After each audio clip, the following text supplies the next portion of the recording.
On enchaîne avec vous, Bassekou, et on parle toujours des violences enregistrées sur l'axe avec la coordination Halipular qui est finalement sortie de son silence, qui était attendu notamment sur les réseaux sociaux. Oui, effectivement, on a vu ce communiqué. La coordination Halipular n'est pas allée de main morte puisqu'elle demande aux autorités de diligenter rapidement des enquêtes sérieuses pour situer les responsabilités des tueries qui ont eu lieu les 2 jours à Conakry, mais pas que ça. Cette coordination demande également au gouvernement d'instituer rapidement un dialogue inclusif avec l'ensemble des acteurs politiques guinéens de la société civile qui ne sont pas aujourd'hui en phase avec le CNRD, notamment sur la gestion de la transition. Et sur le premier point, Arissatou, je suis parfaitement en phase avec la coordination Halipular. Je pense que l'impunité doit cesser dans ce pays-là. Depuis au temps d'Alpha Condé jusqu'à nos jours, eh bien, ce sont les mêmes pratiques qui ont continué. Parce que si la justice guinéenne avait véritablement fonctionné, on avait pris la peine de retrouver les auteurs et les commanditaires, notamment des tueries qui ont eu lieu lors des manifestations politiques ou sociales dans ce pays, eh bien, ça aurait dissuadé d'éventuels candidats aujourd'hui à ouvrir le feu sur les manifestations, sur les manifestants lors des marches pacifiques qui ont eu lieu dans ce pays. Donc, c'est un discours assez fort, assez responsable, et je pense que la première personne qui doit être réceptive, notamment de ce discours aujourd'hui, c'est le président de la transition, c'est ensuite le ministre de la Justice, garde des Sceaux, Charles Roet, qui doit œuvrer à ce que les parquets des différents tribunaux de Conakry aujourd'hui puissent rapidement diligenter des enquêtes sérieuses à travers notamment les brigades de recherche, mais aussi la DPJ pour voir qu'est-ce qui peut être fait aujourd'hui pour situer les responsabilités des tueries qui ont eu lieu ces derniers temps à Conakry. Mais l'autre pan également de la communication, c'est la mise en place vraiment d'un cadre permanent de dialogue. Parce que comme réclamé par tous les acteurs. C'est à cela que les religieux s'étaient attelés, mais malheureusement, il y a eu de la mauvaise foi du côté du gouvernement parce qu'on a passé près de 2 mois de consultations improductives en réalité qui n'ont abouti à rien. Les forces vives ont renoncé à plusieurs manifestations pour se retrouver autour de la table. Pendant 2 mois, eh bien, on a procédé à des séances de prise de photos, malheureusement qui n'ont rien donné. Je pense qu'il n'est pas encore trop tard pour bien faire. Et si le gouvernement est dans la volonté, sincèrement, de discuter avec ceux qui ont des reproches aujourd'hui à faire par rapport à la façon dont le pays est géré par le CNRD et son gouvernement, si le gouvernement entend œuvrer à l'apaisement aujourd'hui, parce que déjà il y a quand même des actes forts qui ont été posés ces derniers temps, c'est, comment on appelle, c'est la mise à disposition de Founike Mangué. Un acte qui est intervenu bien tard, bien tardivement. Je le sais, après qu'on ait eu combien de morts. C'est aussi la levée également du contrôle judiciaire. Donc il y a plusieurs autres points aujourd'hui qui restent à analyser. Je pense que le gouvernement doit œuvrer aujourd'hui pour la mise en place d'un cadre de dialogue sincère pour permettre que toutes les questions qui fâchent aujourd'hui soient disputées au sein de ce cadre-là. Alors Yaya, sur les réseaux sociaux, comme je le disais, certains commençaient déjà à dire, mais finalement, à quoi il sert cette coordination?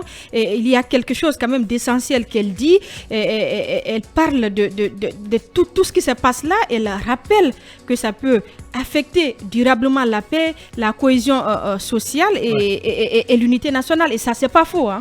Évidemment, je pense que aujourd'hui, nous assistons à l'émergence d'une conscience citoyenne. Une conscience citoyenne qui, comme vous l'avez dit, madame, elle interpellait les responsables de la coordination. Elle demandait que cette coordination puisse quand même sortir du silence pour interpeller les autorités, les pouvoirs publics. Et quelques instants après, on a vu justement ce communiqué, un communiqué que je qualifie de courageux. Je pense que le ton employé également s'y est.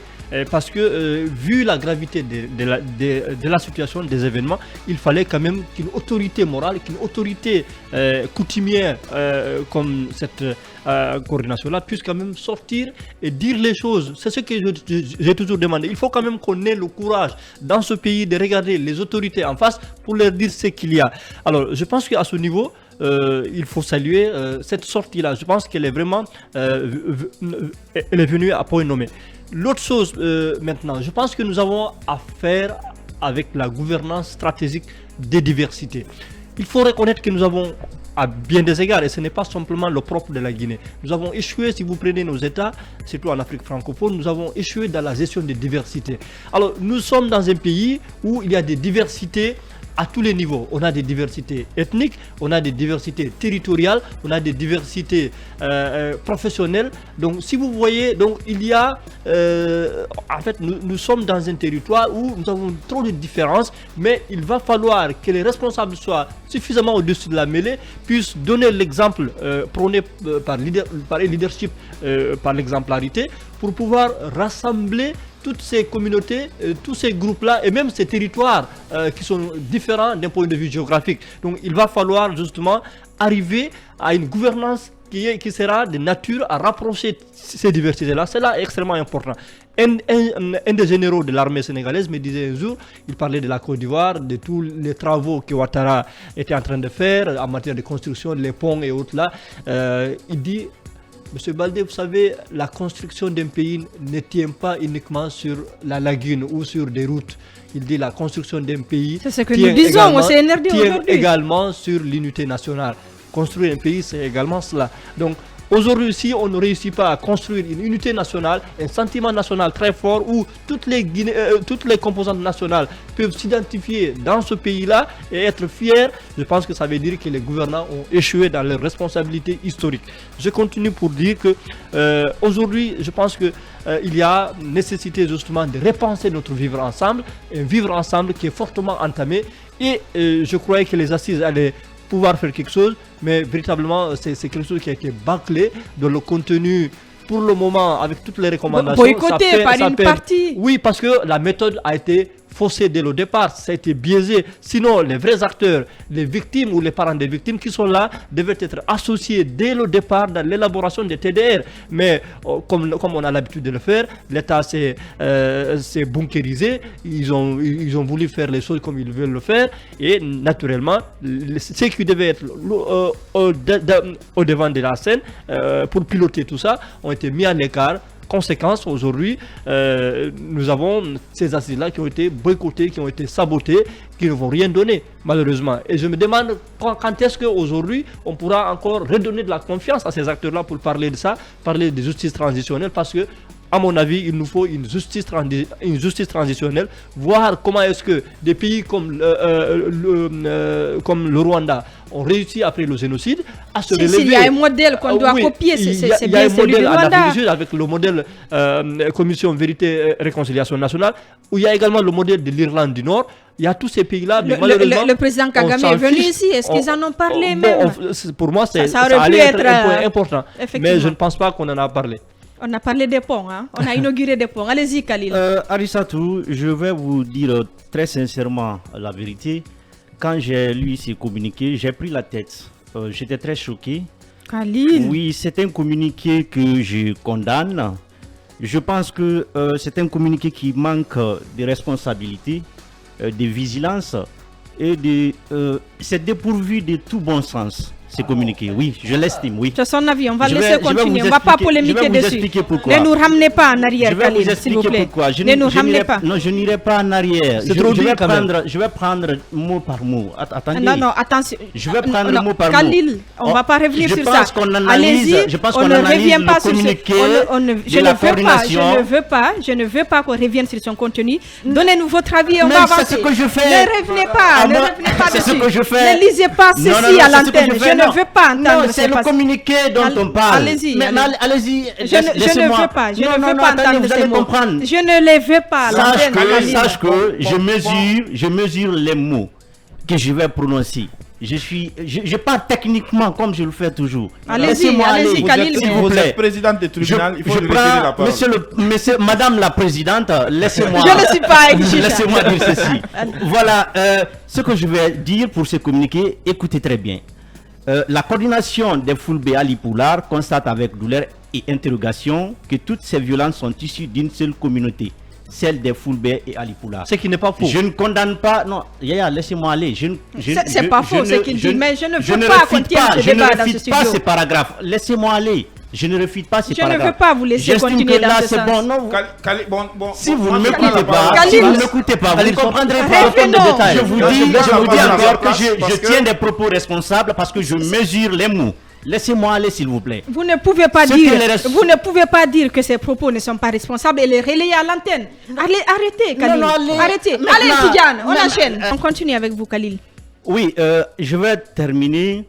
Il faut dire que quand vous demandez les plus grands sociologues du monde, ils vous diront que le caractère qui identifie l'être humain, le plus sensible, c'est l'ethnie. C'est pourquoi la question, pour en parler, il faut faire très attention. Ils vous diront également que le deuxième critère, c'est la race. Et après la race, c'est la religion. Donc la question ethnique, je la laisse de côté. Je voudrais simplement dire qu'il y a des propos dans le communiqué. Je pense que ces propos ne devraient pas paraître dans le communiqué de la coordination Alipoula. J'invite aussi on aurait pu s'en passer. On aurait dû s'en passer. Je vous comprends qu'on ne reprenne pas ces propos à l'antenne parce que ce sont des propos graves. J'invite les autres communautés, les autres coordinations à condamner les cas de meurtre qui ont été commis sous cette transition et sous même l'ancien régime Alpha Condé. Les sages ne doivent pas garder le silence. Ils ne doivent pas garder le silence. Je suis pour cela. Mais je veux aussi dire qu'en le faisant, faisons très attention pour la paix dans notre pays, pour l'unité nationale, parce que des mots sont il y a des mots, quand vous les tenez, vous n'encouragez pas la paix que vous cherchez, vous aggravez plutôt la situation. On avance avec notamment le forum des forces sociales qui s'est fait aussi voir, hein, il faut le dire. Hein. Oui, mais il faut que je précise. Il n'est pas le seul. Il y a Amnesty aussi qui a condamné ces cas de mort. Allez-y. Mais il faut que je précise d'abord que Khalil se trompe totalement puisque la coordination de Fulbe et Halpulaar, comme son nom l'indique, est une coordination de Fulbe et Halpulaar, n'est pas une coordination de la Guinée. Et là où il a raison, c'est là où il a interpellé les autres communautés. Vous savez, dans les familles, quand votre fils est fautif, il est intéressant que ce soit vous qui preniez le fouet et que vous corrigiez votre fils, et ça évite des problèmes. Donc, montrer l'unité, c'est d'abord l'État, les gouvernants. Je pense que c'est à eux de pouvoir repositionner la boussole de la gouvernance, de montrer, comme le colonel l'avait commencé, qu'il n'y a vraiment pas du tout cela, que les préjugés sont faux, et arrêter justement des manipulations à la RTG, de condamner les ministres et hauts cadres qui prennent des positions comme s'ils étaient d'une coordination. C'est pas normal pour une coordination. Je pense que c'est tout à fait normal, mais un ministre est un ministre de la République. Il doit faire attention à ce qu'il fait, à ce qu'il dit. Alors, pour ce qui est du Forum des forces sociales de Guinée, une des parties, vous savez, des forces vives de Guinée par rapport aux manifs, ce forum a condamné avec véhémence les tueries des manifestants. Le forum a rappelé que les manifestations sont légales et en faisant référence à la Constitution et aux conventions auxquelles la Guinée est partie.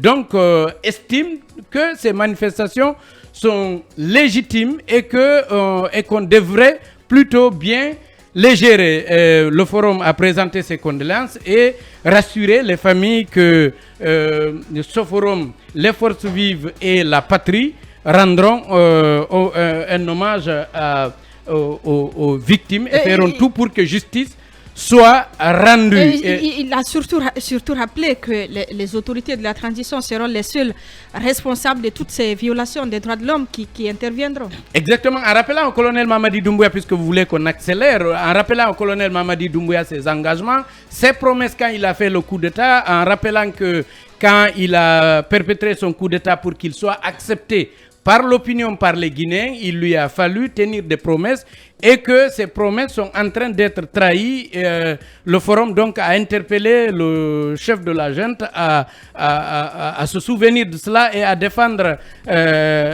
ses engagements. Et puis là où moi j'ai été surpris, c'est là où le forum, au-delà du soutien aux syndicats, au barreau de Guinée, c'est là où le forum rappelle ses déclarations contre le DG de la RPT. Moi, je ne savais pas qu'il avait changé de poste parce qu'il avait été reproché de détournement. Or, dans sa déclaration, le forum rappelle ces dénonciations de détournement et demande qu'il y ait un audit, non seulement au niveau de la RPT, mais dans tous les EPA.